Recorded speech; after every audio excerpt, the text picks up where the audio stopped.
తో మమేకం అవ్వాలి. వరలక్ష్మి గారు హాయ్ అంటున్నారు. హాయ్ హాయ్ అండి, నమస్తే అండి.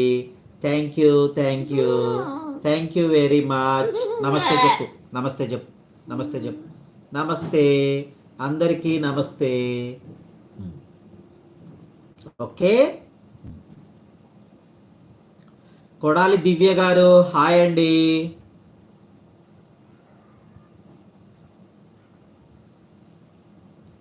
కొడాలి దివ్య గారు,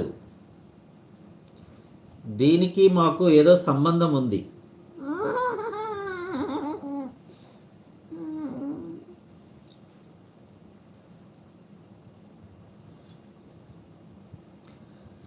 సరే, అయితే కంటెంట్ని కంప్లీట్ చేద్దాము కాసేపు, ఒక 5 minutes ప్లీజ్. ఎందుకంటే జీవితం అనేది రంగుల భావాలు, ప్రతి రంగుకి ఒక భావం ఉంటుంది.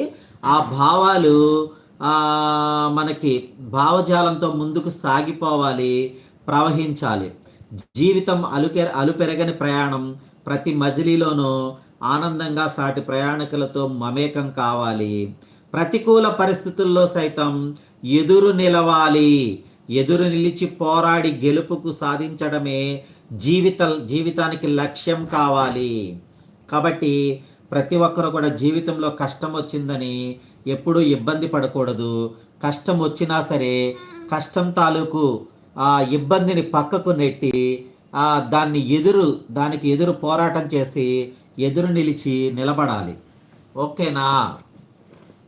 చూసారా మీ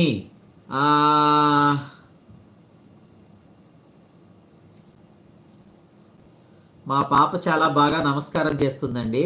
మా పాపాళ్ళు చాలా హార్ట్ఫుల్గా నమస్కారం చేస్తారండి. నమస్తే చెప్పు, నమస్తే. చూసారా మా పాప ఎలా నమస్తే పెడుతుందో? చెప్పు, నమస్తే చెప్పు. నమస్తే వరలక్ష్మి గారికి నమస్తే.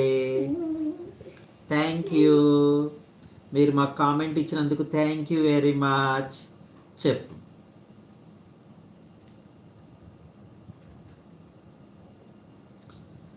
పోరాడి గెలుపు కంట, అలా గెలవటానికి, పోరాడి గెలుపు సాధించడం కోసం మనకు ఒక లక్ష్యం కావాలని రామకృష్ణ పరమహంస ఉపదేశించారంట. ఎందుకంటే జీవితంలో పోరాటం చేయదే ఏ గెలుపు రాదంట. అలా పోరాడి గెలుపుకి మనకు ఒక జీవిత లక్ష్యం కావాలి. కాబట్టి వాస్తవిక దృష్టితో ఆలోచించినట్లయితే సమస్యలు చాలా వరకు మనం తెచ్చుకునేవే. సమస్యలు అనేవంట ఎప్పుడు చాలా వరకు మనం కొని తెచ్చుకునేవేనంట. మనం సృష్టించుకున్న సమస్యల నుంచి మనమే బయటపడాలి. సమస్య మనం సృష్టించుకోవడం మనకు తెలుసు. రామకృష్ణ పరమహంస.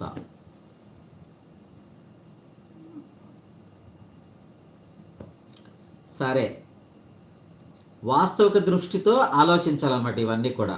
సమస్యల నుంచి మనమే బయటపడాలి. సమస్యలని మనం ఎప్పటికప్పుడు ఒత్తిళ్లకు, సందేశానికి, ఎందుకంటే ఒత్తిళ్లకు లోనవ్వకూడదు. ఇందులో భగవద్గీతలో శ్రీకృష్ణుడు చెప్పిన సందేశం అనుసరణీయం. భగవద్గీత సందేశాన్ని అనుసరించమని ప్రతిరోజు మనం మాట్లాడుకునేది అదే. ఎందుకంటే ఒత్తిళ్లకు దూరంగా, సమస్యలు లేకుండా జీవనం గడపడం అనేది అసాధ్యం. కాబట్టి ముళ్ళ మధ్య వికసించిన గులాబీ పువ్వుల, బురద నుంచి ఉద్భవించిన తామర పువ్వుల ఎవరిని వారు వికసింప చేసుకోవాలి. ముళ్ళ మధ్యలో గులాబీ పువ్వు కోయటం కొంచెం కష్టమేగా. బురదలో తామర పువ్వును తీసుకురావటం, బురద పూసుకుని మరీ తెచ్చుకోవాలిగా. కానీ అవి అందంగా ఉంటాయి. కానీ అవి ఉన్నాయి ఎక్కడ? ముళ్ళ మధ్యలో, బురద మధ్యలో.